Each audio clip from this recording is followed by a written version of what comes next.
Hello, everyone, and welcome to the Real Watchers live stream for September 19th. I'm Garrett. And I'm Adrian.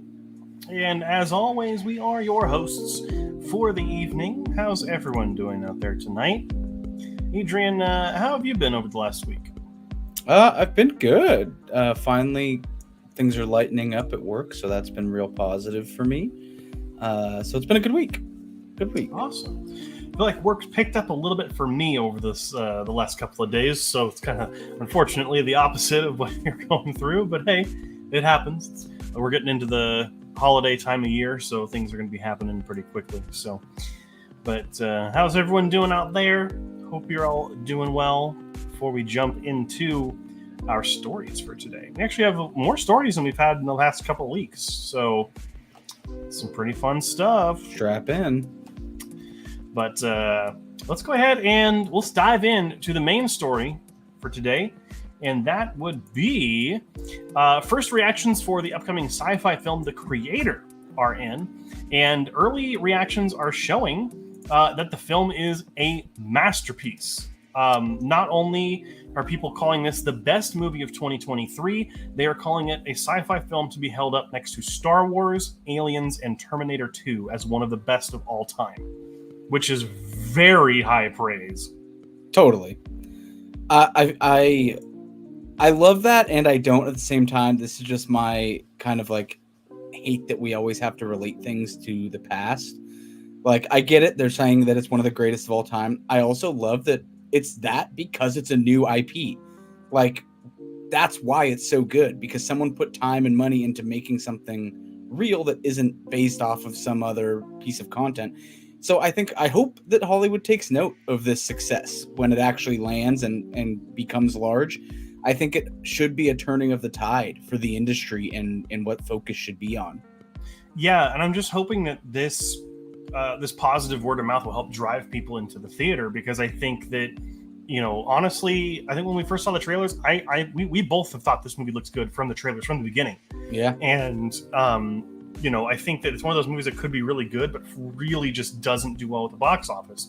So hopefully this turns it around, because it's sounding like, I mean, the Oscars season this year is already really heated. So this could throw a monkey wrench in, honestly. And the only thing I think that it may also be caught up in is the fact that it's called The Creator. People that don't follow movies may just instantly, when looking at that red screen of text, may associate this as a religious movie.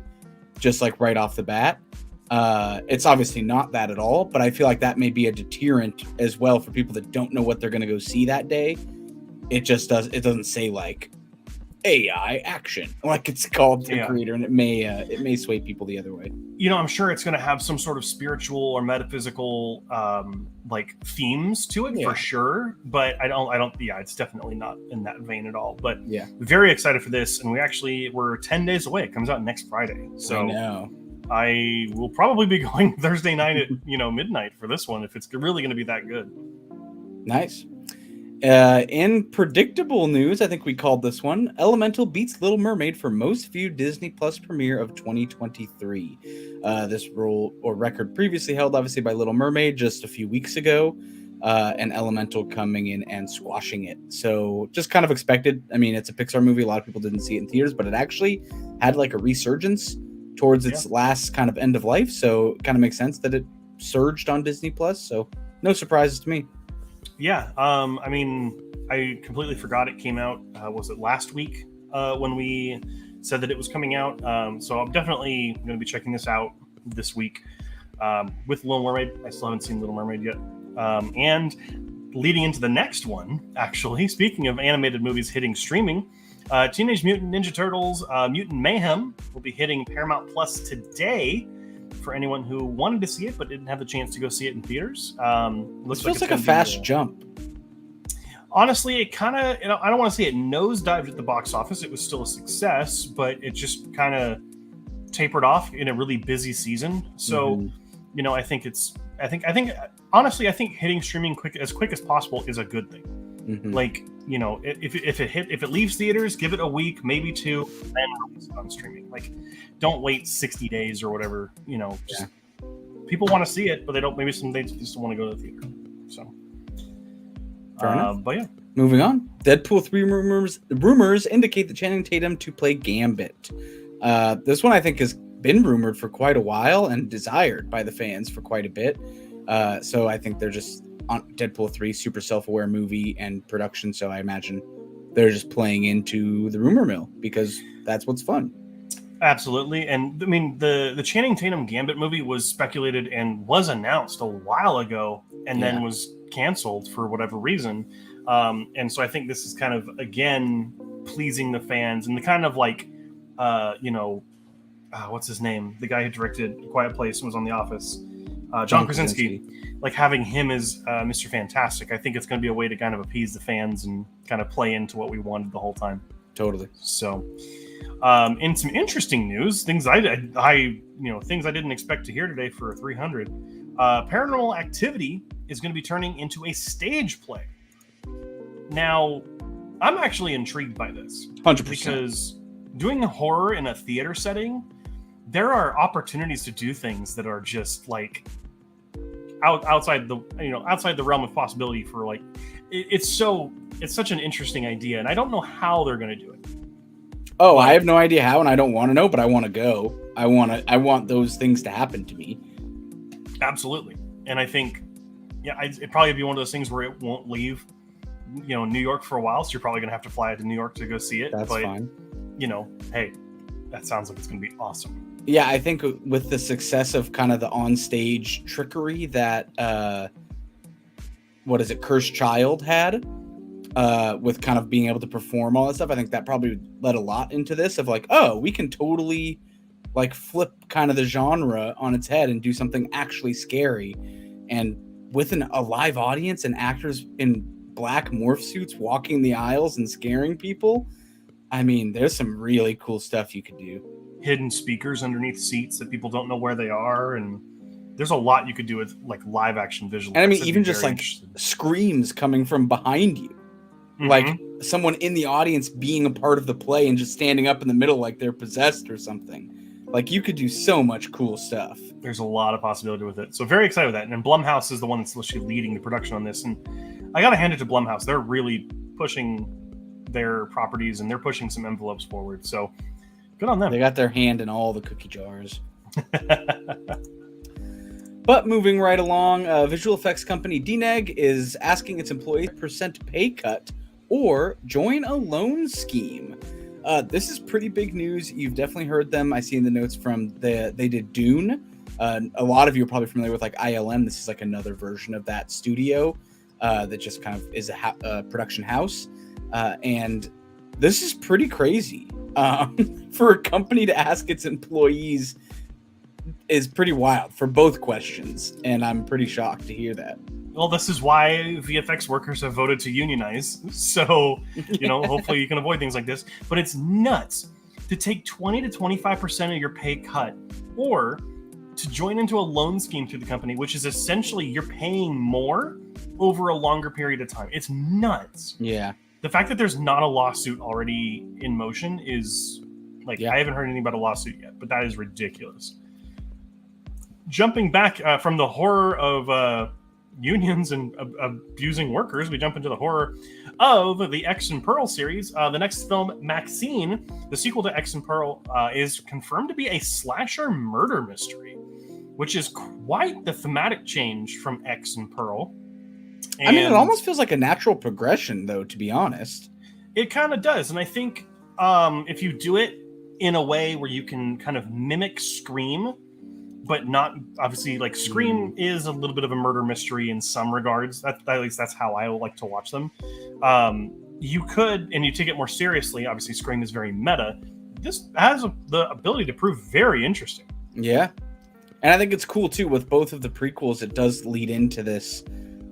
If it does lead into this slasher murder, like I think one, that's a natural progression, but I think two, it also just makes for an interesting trilogy. Like to have kind of that departure and escalation in genre could be really neat.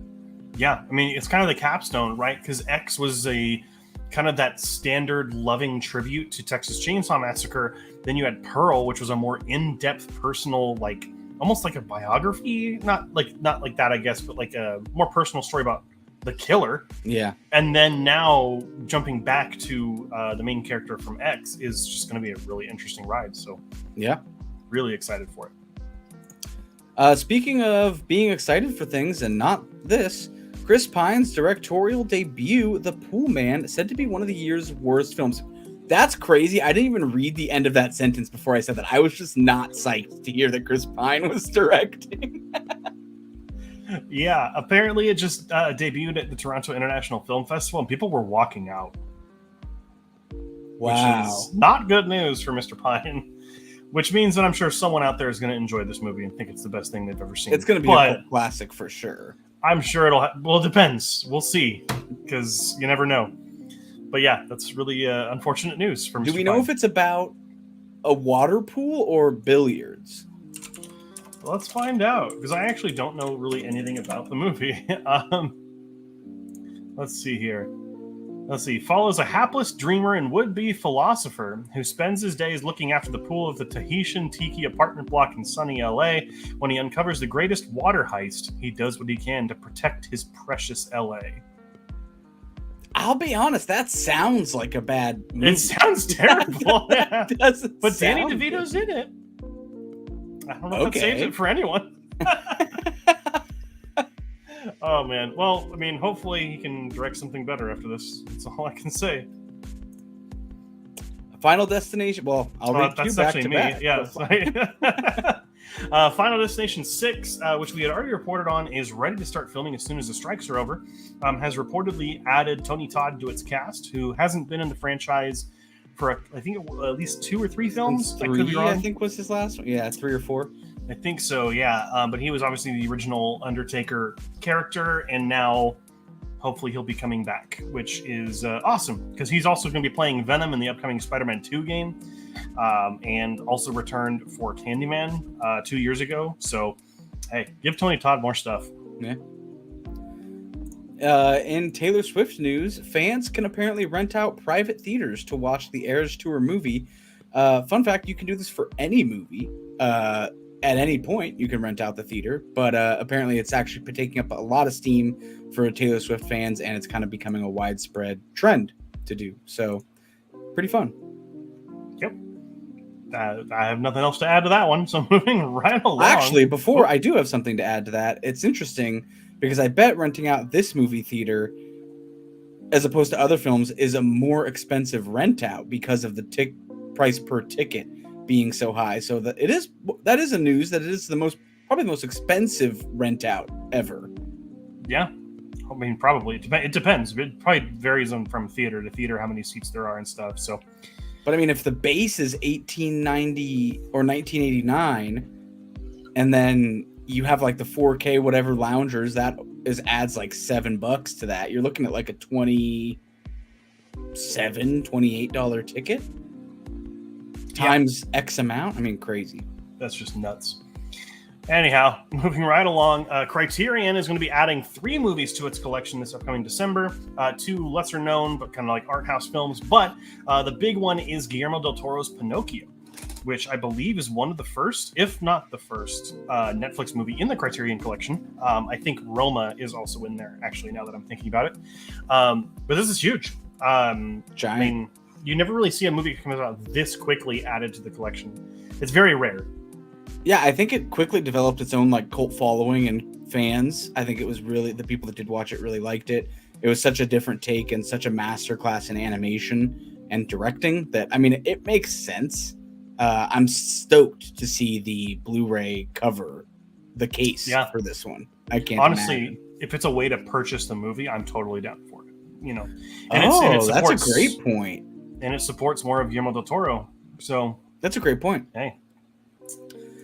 And last but not least, John Travolta rumored to be cast in Tarantino's last film. Love this, kind of like just keeping it with the family to an extent. I think it's a great kind of send off for Tarantino, and I'm excited. I think it'll be great. Yeah, I mean, John Travolta hasn't really had the best couple of films recently, but I mean, he was in Pulp Fiction. Obviously, it was his biggest role that is known for him and Tarantino. So, yeah, I mean, this is pretty cool to see. Again, like you're saying, keeping it in the family, kind of, and you know, bringing it back. So the wickedly talented Adele Dazeem. Never lived that moment down. But that's it for the news this week. Let's go ahead and jump into some of the comments before we move on. Our good friend Kevin, co-host of Movie Club here on Real Watcher, says hello. Hello, Kevin. Good to see you. Cassie says, so excited to see Tyler on the big screen. I'm guessing Tyler, the creator. Yeah, I was just going to say. I don't know if he's in it. That'd actually be a cool cameo. Paranormal of the Opera. That is also if that was the tagline, or like the Paranormal Activity, Paranormal of the Opera. That's a little redundant. The tagline to be. I don't know. It just sounds cool. What? I need to see that Paranormal Activity stage play. Yes, we 100%. still need to go and do that. Kevin says that would be great to see. It would be. It would be very awesome. Our good friend Nadia from Horror and More. People still make plays. That just screams high school to me. Well, unfortunately, you're wrong. Their plays and musicals are a huge industry. This is also coming from someone that thinks every animated film is for children. So take that. Matt Walls, Maxine feels like it was announced forever ago. It does feel like it was announced forever ago. I think it was announced last year when Pearl came out. So it was announced as like part of the trilogy was announced, so they kind of laid the roadmap, like Infinity Wars kind of stuff. For sure, yeah. I think it was announced right around the time Pearl came out, and so honestly, with any kind of strikes or anything, I'm sure it was done filming already. So hopefully, we're getting it this year. Yeah. And I believe it's through A24, and A24 has exceptions for the strike. They're still operating, yeah. Yeah. Nadia says again, Mr. Pine needs to stick to Pine Sol. Can't use Pine Sol in a pool, though. That's the problem. And Matt agrees. But that is it for the news stories for this week. Let's go ahead and dive into the trailers that came out this week. Kind of on a similar note, we got the final trailer for The Creator, as well as a bunch of marketing kind of stuff, which is really interesting to see. You can tell that these marketing materials were made after the strikes because it's all just the director and everything, which is, I mean, hey, it's great. But what stuck out to you this week, Adrian? I have a feeling I know what stuck out to you, but one stuck out. I don't know by any means if this will be the best movie on the list. Certainly not when we're talking about The Creator and everything, but Monsters of California actually shockingly doesn't look terrible. So I'm like actually pretty excited to go see it. It looks like a fun, campy cabin in the woods kind of high school thriller kind of thing, except I just love that you can tell the budget was minimal for all of it. And I think that's great. Like, I think, again, I want to see more of that. I think people should be allowed to make movies on shoestring budgets and have them be available. So I hope it's good enough. I don't think it's going to be, but I hope it's good enough to, again, start that conversation of how profitable is this movie and can we make it for just a couple million and make 20 million on it and then go make another one. Like, I hope we start to have that conversation. So Monsters of California by far was my standout for the week. Sure. I haven't actually watched the trailer yet, so maybe I'll watch it after this. But Killers of the Flower Moon is still looking incredible. Scorsese's upcoming movie for Apple TV.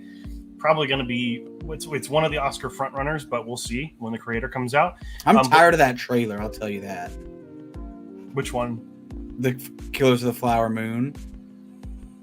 It's the same every time. It's the same trailer.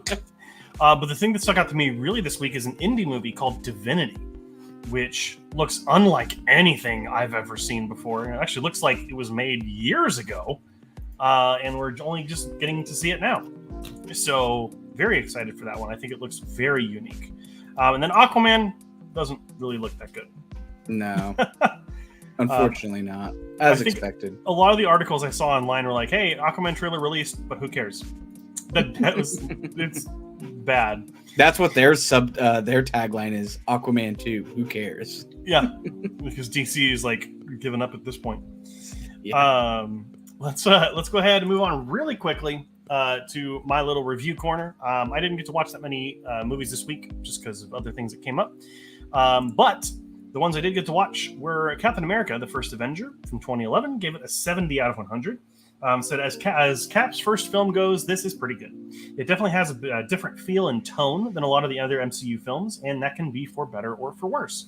Unfortunately, its villain isn't nearly as interesting as its main character, and it does feel a tad formulaic. So it does get a 70 out of 100. Then I did watch Iron Man from 2008, the original. The beginning of the MCU is a really solid start with a fantastic performance from Robert Downey Jr. and effects that still hold up. Favreau really started something here, and even though it falls into some early 2000s tropes, it's still a great time. So those were the two I watched this week. Nice, short, painless. Nice and short. And if you want to go see anything else that I've reviewed or covered, you can go to Letterboxd, and there is the username right there. So, but that's it. Until we get to the Wheel of Fate. We do have one comment here.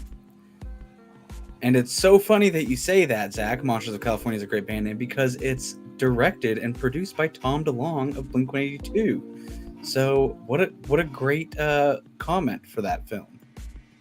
If he doesn't do the theme song for that movie and it's not called Monsters of California, then I believe he wrote the whole soundtrack for it. And I don't know if there's a song called that, but they did do a very creepy, slowed down rendition of Aliens Exist for the trailer. Like how trailers do like slowed down versions of Sweet Child of Mine and stuff. yeah. They did kind of one of those things. Or like a Dream On for the creator. Yeah, exactly. So they did like a slowed version. Oh, one more comment. Nuts. Cap number 1 is the worst of the trilogy and it's still a 70. Yep. I mean, it's the worst of the trilogy, but it's not a bad movie by any means. Roasted instantly, actually. He didn't even let you have a minute with that one. Feet to the fire there. God damn. But luckily you didn't have that much to review because there is a lot coming out this weekend. So bear with me as I dive through everything coming out this week. First off, we have Barbie's re-release in IMAX. Now that Oppenheimer has moved out, Barbie has moved in. If you still haven't seen it, to live in Barbie land is to be perfect being in a perfect place, unless you have a full-on existential crisis, or you're a Ken. Definitely recommend going and seeing that. IMAX has like 11 minutes of extra footage or something like that. It's definitely worth it, even if you've already seen it. Then we have The Expendables 4 coming out. This is like the super action, everyone that's ever been an action star in one movie film. And this one looks really cool. The third one, not so good, but this one actually, the trailer looks like it might turn a corner and be a little more self-aware of itself and be good. Then we have The Blind. In the 1960s Deep South, a man struggles with the shame of his past while navigating his own alcoholism and complicated family dynamics as a husband and father. Then we have I Can. Based on a true story, a couple's adulterous affair leads to an unexpected pregnancy.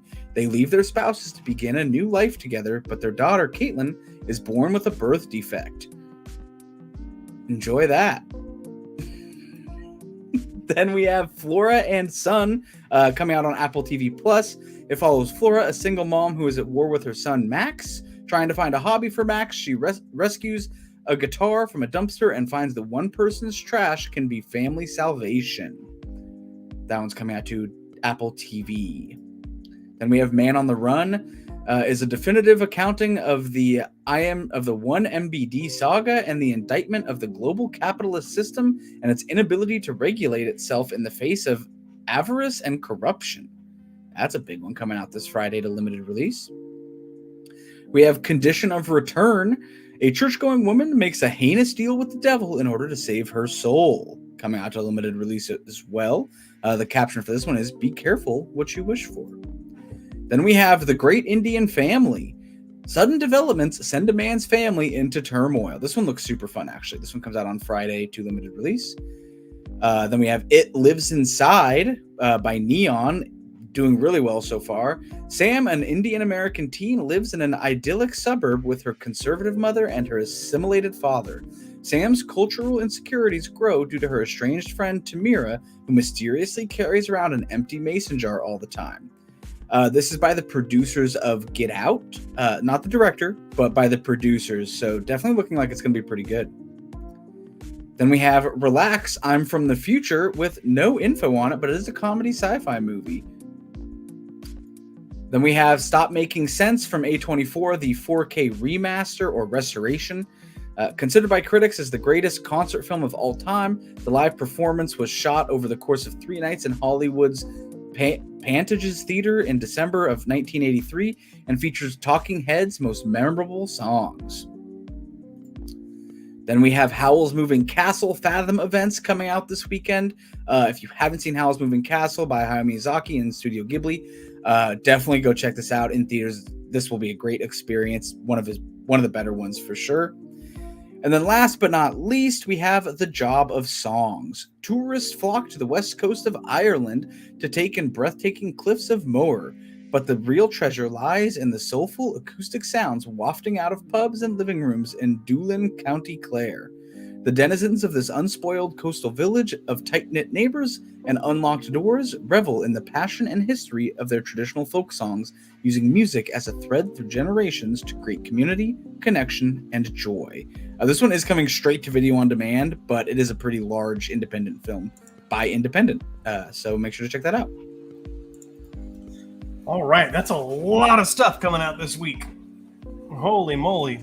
A lot of independent film, which is nice to see, and awesome that we're seeing the Stop Making Sense restoration finally coming out. Yeah, that's exciting. Stop Making Sense is one of the highest rated, if not the highest rated, documentary on Letterboxd. I want to double check that real quick. Because I believe it's number 1. Let's double check that here. Top 250 documentaries. Yes, it is currently Stop Making Sense is the highest rated documentary on Letterboxd, which is makes sense. Crazy. Also directed by the same director who directed Silence of the Lambs. Oh, I didn't know that. Yeah, Jonathan Demme. So very interesting there. Got some other comments. It lives inside is what I call the feeling you get after eating Taco Bell.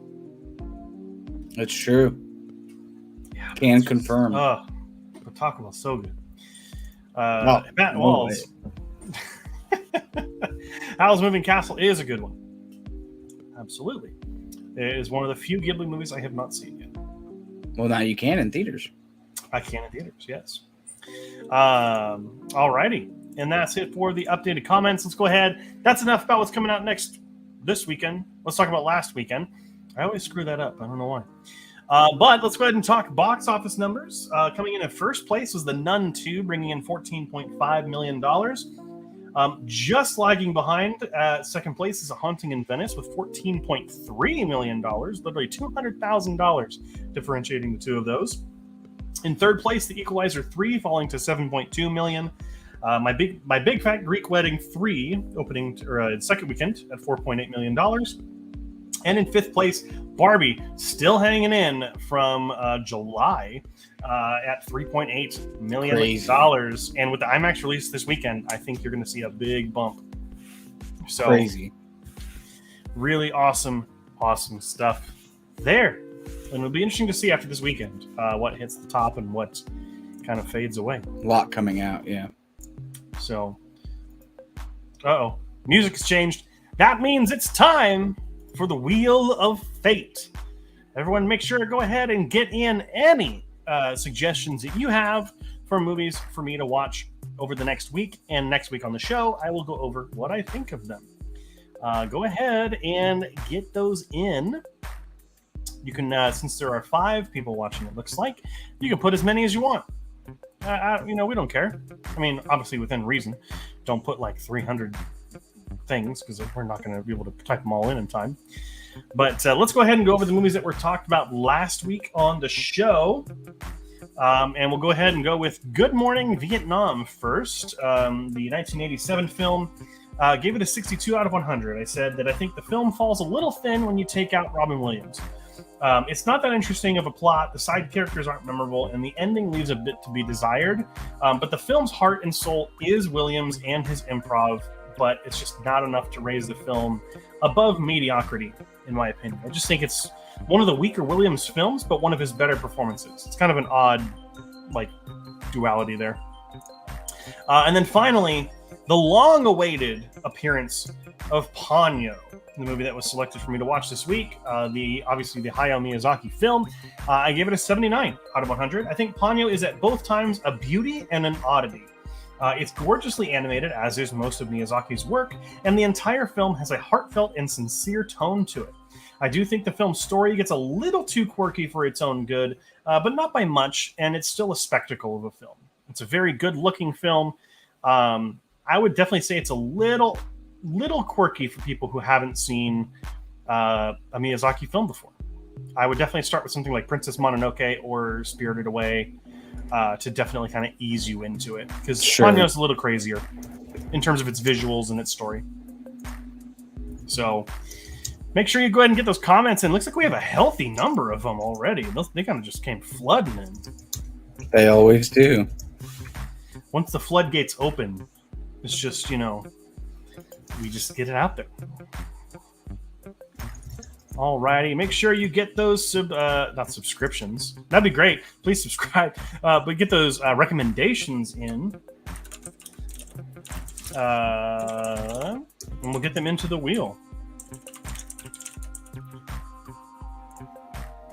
So make sure you get them in. Get them in now. Get them in while they're hot and fresh. I'm just kidding. It's not fair food.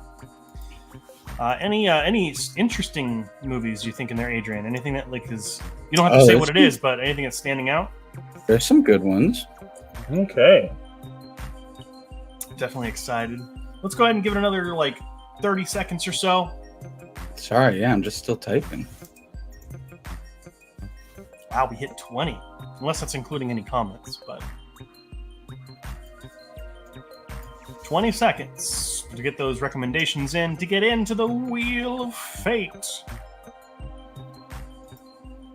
Wheel of Destiny, Wheel of Fate. What sounds cooler? I think Wheel of Fate sounds cooler. I don't know. That's just me. Alrighty. And we'll go ahead and cut off recommendations now. Thank you for getting those in. Just got the last one. Alrighty. Looks like Adrian has got them all typed in. Ready when you are, Adrian, if you want to share your Please don't screen. rush me, Garrett. I just can't rush the process. All right. Let's see. I do want to give Cassidy a shout out. I believe it's films with Jada Pinkett Smith. But there is one correction. She put the original Matrix on here, and I believe Jada Pinkett Smith was in the Resurrections. She was in 2 and 3. She was in Reloaded and Revolutions. Correct, but not the first one, which is what has been recommended here. She might. No, I don't think she is. I'd have to double check. Let me zoom in here so that everyone can see. All right, and I'm going to shuffle these real quick. Close that ad, and here we go. First film coming up. What are we going to get? Nadia with the win with Serial Mom. Serial Mom. Never heard of it. Second film coming up.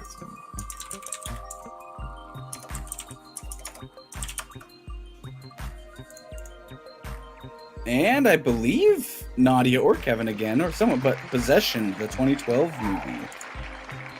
Possession. Are we doing one more? Possession from 2012? Yeah. That would be The Possession, I believe. Yep. Have not covered it yet. Very cool. So yeah. Cool. Looks like is it a double Nadia week? I'm assuming by you not answering, you don't want another one. Oh, sorry. No, we'll keep it to 2. Okay. Let's go ahead and go through some of these comments here.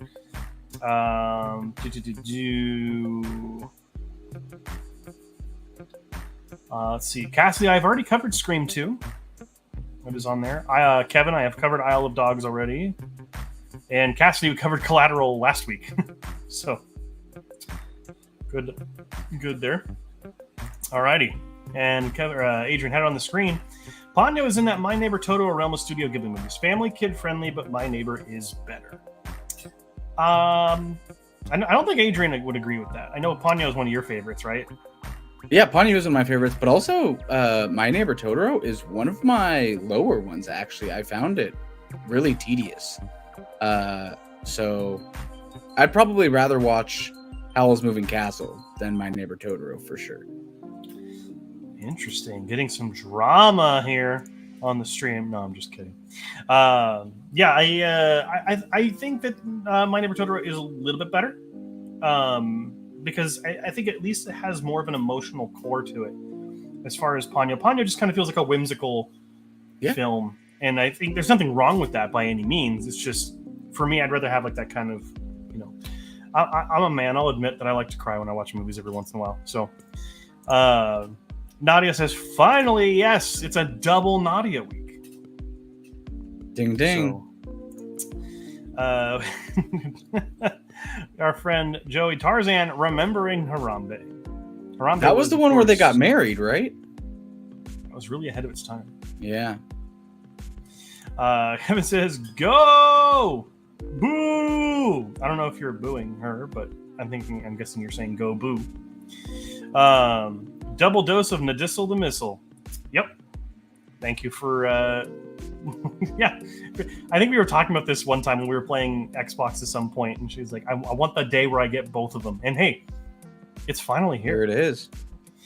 Zach, I had all my members cross the Magic Mike selection. Zach and I crossed each other's members in hopes for that. That's insane. Oh, geez. It will also be my pick moving forward every week. It's like the lottery, Zach. Same numbers. They got to come up eventually. Matt Wall, same but in reverse. I found Ponyo tedious, I'm guessing is what you're trying to say, and loved My Neighbor. Hey, film is art. Everything's subjective. If you like something and someone else doesn't, that's literally the entire point. You're actually probably right. If like I haven't watched them in a bit, I could probably rewatch My Neighbor Totoro. I've only seen it twice, and it was a long time ago, so you're probably correct. Nice says, never said that, but I'm glad I got both movies picked and suggesting for 4 weeks. Hey, well, you got both of them. Maybe I was misremembering what we were talking about, but hey. Dang, just lied. That was crazy. Caught on camera. I'm not lying. Caught in 720p. We don't pay for the better end of StreamYard. We don't get 4K. Yeah, it was weird. Maybe I misremembered the complete conversation. But hey, you got both of them. Cause to celebrate. Or to be worried, because you know I can be pretty critical. Depends. But alrighty. Well, that is going to be the end of all of our scheduled and kind of written stuff. So if you have any other comments, questions, concerns, criticisms, anything you just really want to say, go ahead and get into the comment section below. But Adrian, what have you been watching or doing over the last week? Anything you got to share with the class? Yeah, I was actually talking with a coworker who's also really into movies today, and she was talking about how she hates Gal Gadot. And I was like, oh, that's so interesting, because I was thinking, and I also don't know if I'm like a huge fan. Like, I think I've seen a bunch of movies with her just because she's a popular actress right now. But then she described a genre of film to me that just totally blew me away. She described it as an airplane movie. Like a movie that you watch during international travel on an airplane that's like, you would never watch it anywhere else. And I totally feel like that's a good genre. I think that I'm going to use that moving forward. So thanks for that. The kind of movie where you're like, yeah, I would never watch it, but it's here, so might as well. It's kind of the movie like you come back to your friends and family, you're like, oh yeah, I watched Wonder Woman 19 whatever, 18 whatever, and then they're like, oh, sorry, like I didn't even think I was there. Yeah. So I thought that was super funny. But other than that, I did go see Haunting in Venice with Cassidy. My rating of that would be, if you like any of those films of Agatha Christie novels turned film, this is definitely the weakest. I think this is the one that most felt like I needed to have read the book prior. And I've read a few Agatha Christie novels, just not Halloween Party. But this one just felt like there was so much missing from the plot that you needed to know more, which was really interesting and kind of made the movie underwhelming for a lot of it.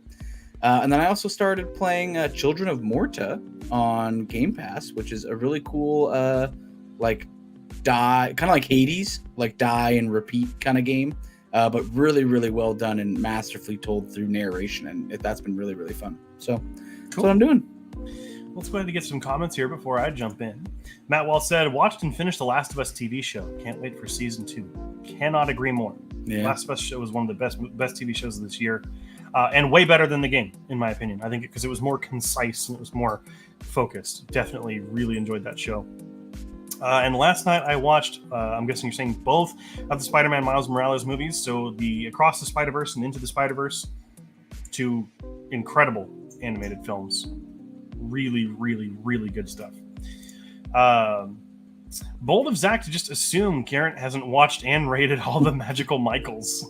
It is a bold assumption. I will give you that. But he's correct. I haven't seen any of them. So, hey, keep suggesting it. Jeez, Louise, English is hard. Our good friend Joey. Dude, airplane movies is so succinct. I know exactly the type and kind of love them. Totally. It's like, it's just a type. It's not good or bad, but it's that kind of thing when that screen's in front of you and you're like, oh yeah, like this movie came out 4 years ago and I never saw it. Like, let me pop this on and you watch it. It's so apt. It's such an apt description. But thanks for those comments. Make sure you guys get them in if you have any more before we head out for the night. As far as me, I mean, I hate to be repetitive and say I'm still playing Starfield because it is a masterpiece, so I keep playing the crap out of it. But also Mortal Kombat 1 came out last week, so I played through the entire story of that and going through the invasion mode, which is pretty sweet, and actually just trying to learn characters and get really pumped for it because I'm really looking forward to the DLC characters for the game, like Homelander and Omni-Man, like just coming to the game, which is just nuts. So can't wait to play with them. Also, as far as TV shows, I actually binge watched an entire anime last week that I could not more highly recommend. It's called Buddy Daddies. It's a weird English translation name, but it is a show about two assassins that are living in presumably Japan, and on one of their jobs, they actually end up killing their target, but at the same time, the target's daughter is just showing up to start living with the father, and they end up taking her in as their own, and it changes their lives for the better. Nice. It's a one season show. It's not getting a season 2, and it's just really, really incredible. I thought it was fantastic. And then also go back into watching restoration videos. Those ones that pop up on YouTube every once in a while of someone like restoring an old like toy truck or something to like brand new, or like taking a used Game Boy and completely. I do have to tell you, you should look up a video because a lot of those are faked. There's a whole video like subculture dedicated that they fake getting them so dirty just so they can make the repairs videos look better and they make more money off them. They're still fun to watch. I can definitely see it. But you should. There's a whole like breakdown of like, this rust doesn't turn this color. Like, we have the product. This is impossible. Kind of stuff. That's really interesting because there's the same thing with those like survival videos where they make like the pool. Oh, those are fake. Indonesia, that was or whatever. Bummer. That was a real shift in eras of my life when I found out that wasn't real. That's a bummer. That's the rug getting pulled out from underneath you is what that is. But got some more comments here. Matt Wall has been playing No Man's Sky on Switch, still holding up. Haven't had any crashes yet. Awesome. Nice. Hopefully you're talking about crashes of both your ship and the game. Hopefully you're not having any crashes whatsoever, because that would be good. Danelle, seen all the airplane movies. She's a flight attendant. Any flight movie, or actually any airplane movies that you think go above being an airplane movie, like something you would recommend or watch again? Probably United 93. I thought that was just part of the training sessions. It's like, here's what to do. They play it during the seatbelt introduction, the safety briefing. It's just the first day of flight attendant school. You're like, if you can't put up with this, hey, that's how they. That's terrorism. Get out. Matt Walls, I saw a grease gun from World War II being restored, and it was like someone just threw that in the mud before making this video. Yep. Yeah, there's. That's what that whole video breakdown is of like, this type of metal doesn't do this. Like it's crazy how deep the rabbit hole goes. One day I spent like 8 hours watching debunking videos on all that stuff, especially the electronics. Like, there's stuff that just doesn't make sense when they're dirty, and how they clean them doesn't make sense. Highly recommend looking into it. Not that you can't enjoy it, like the content's still very like therapeutic and interesting to watch, but they're cheating you out of your view is basically the gist. Yeah, I personally I watch it because it's satisfying. Like, it's just something cool to have on in the background. I mean, you know me, my favorite catchphrase: as long as if I'm in on the scam, take my money. Hey, if you're in on the scam, take my ham or whatever. I don't know. Take your ham? I don't know, what's something for did money? You say HAM? Yeah. I don't know. Like a piggy bank? You know, it's got money in it? Oh, okay. I don't know. I thought you had like a roasted ham. Okay, if I'm in on it. I know I'm overweight, but don't assume I have roasted ham in my kitchen. As I think there's steam coming up from your desk. Oh no. The hell says brutal. Yeah, that'd be a brutal way to kind of go through your applicants for work. Cassidy, are there specific airlines that have little tellies?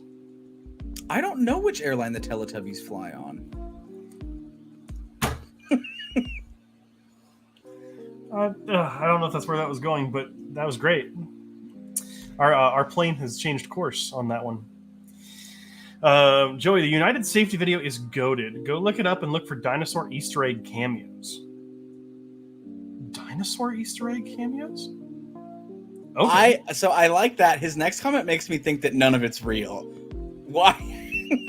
Why have you counted 4 dinosaur Easter eggs? Danelle says, Cass, I can tell you that Spirit does not. Yeah. There's a reason why it's cheap. But if you need to get somewhere for less money and have a higher risk of falling out of the sky, take Spirit. I have nothing against Spirit. I've never been on a Spirit airline. I don't know why I said that, but hey, it just sounded funny in my head. Now you're on their DNF list. Do not fly or whatever. Well, everyone, if you have anything else, go ahead and get them in here. Joey, no, seriously, it's real. How long need to is look it? this up. I'll look it up. What year? Because there's a couple of them. Like, I'd be fascinated to like watch this with everyone. Yeah, that's what I'm trying to. I want to throw it up. Yeah, if you have the link, Joey. I look for them every time I see video. What year? Or which video? I'm so curious. We need to share this with the class. He started a fire. Now he got to tell us. Oh, there's a Star Wars themed safety video when Rise of Skywalker came out. Blue dinosaur mascot? I think I found it. I'm going to share my screen. Okay.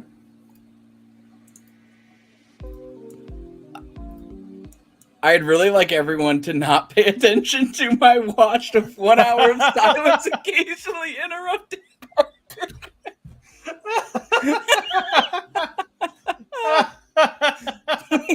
Why is there progress on it? Because I was watching it, okay? That's okay. Anyway, here we go.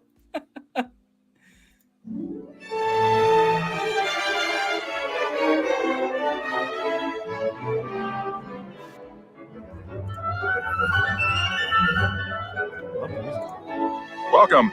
We're excited to have you aboard, and we appreciate your attention as we demonstrate the safety features of this aircraft. FAA regulation requires you to follow the instructions of our crew members and comply with posted and lighted signs.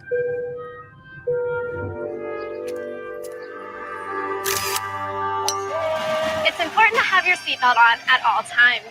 To fasten your seatbelt, slide the metal end into the buckle. Tighten by pulling the loose end of the strap. Lift the buckle to release. When the seatbelt sign is on, your seatbelt should be fastened low and tight across your lap. In case of unexpected turbulence, keep your seatbelt fastened, even when the seatbelt sign is off.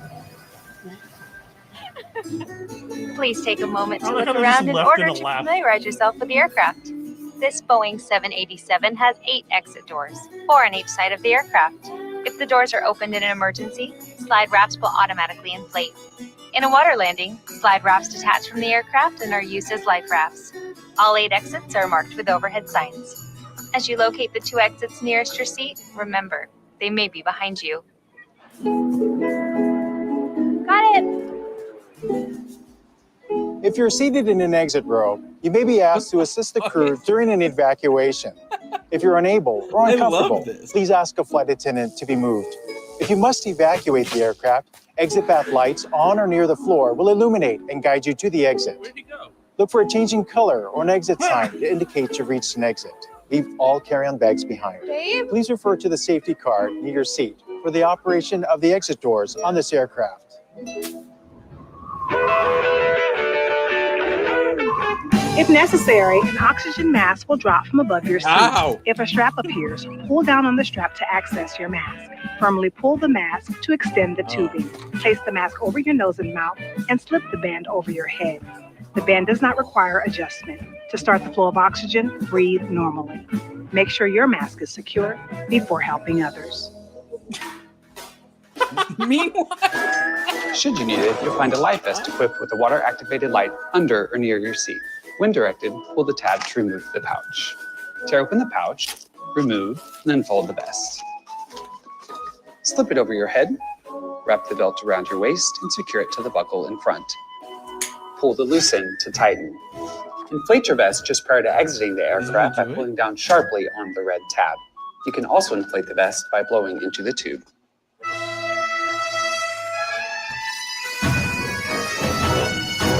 This aircraft is also equipped with infant life vests, which will be distributed if necessary. Smoking is never allowed on the aircraft. U.S. law prohibits tampering with, disabling, or destroying laboratory smoke detectors. Federal regulations also require passengers to comply with lighted signs and crew member instructions. 祝您旅途愉快。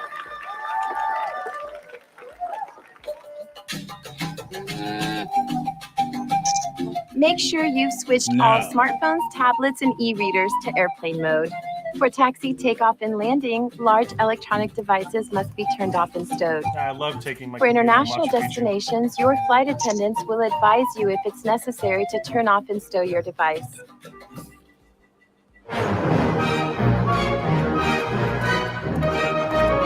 Bigger, bolder. We'll be taking off soon. Please review the safety card located near your seat. Stow your tray table, carry-on items, headrest, and footrest. Make sure your seat back is Gal Gadot upright is and in your this, I'm gonna seatbelt lose is my securely mind. fastened. Please place your personal item under the seat in front of you. United Safety is global. Dinosaurs. Around the world, thanks. a kangaroo. Wow. Apparently, that was the wrong video, Adrian. Well, we saw two. I mean, I gotta hand it to United. I never pay attention during any of those safety things, and now, That was great. yeah, I gotta take United more often. Joey, He's no saying guys- it's the wrong one, but I don't know if we're going to watch a whole nother one. It depends on how long it is. Apparently, this was a drug trip for Matt. It feels like it was the beginning of a horror movie, a little bit, yeah. Like I don't know, almost like a Black Mirror episode, a little bit. Like I don't know, that was kind of fun. Let me see how long this is. Oh man, well, welcome to the in-flight safety demonstration portion of the Real Watchers live stream. Hope you're all having a wonderful time on our airline. That was that's it. The one Joe sent me. That's exactly what we just watched. Saying please 2 minutes. United, the one you sent me, Joe, is the exact one. United Airlines new safety video 2020.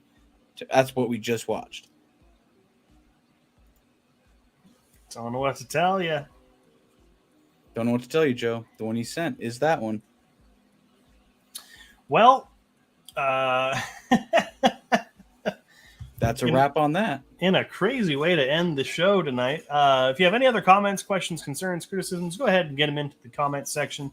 Until then, Adrian, where can people follow us online if they want to know when we go live or, see what we got going on?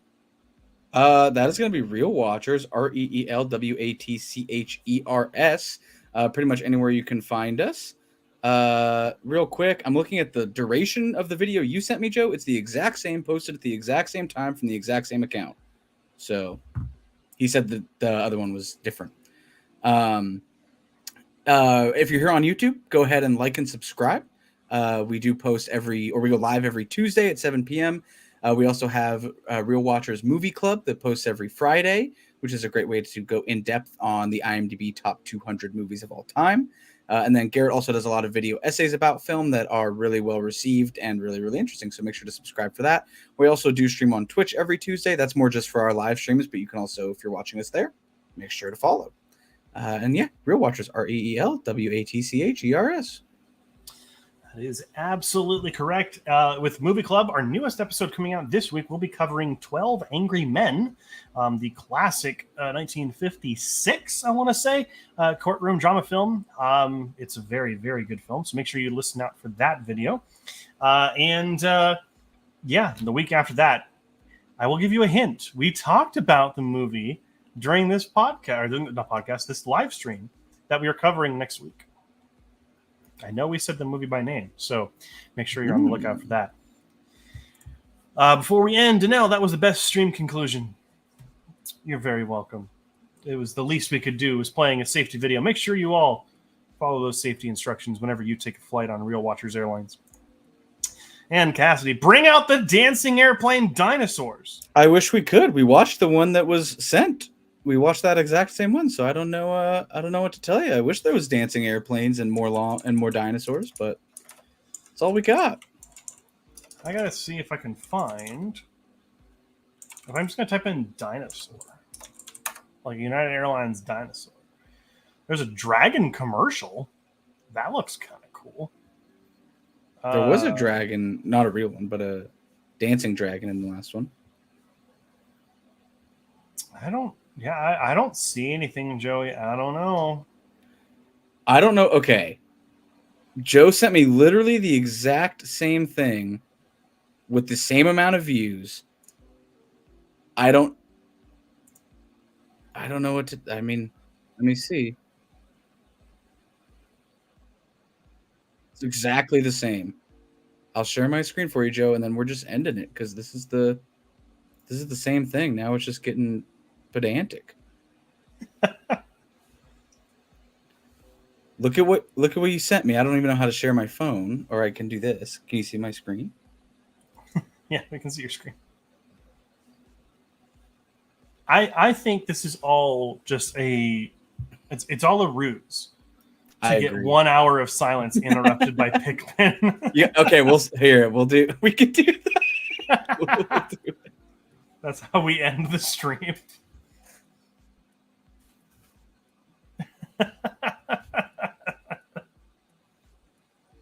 Okay, hold on. We'll end right on this.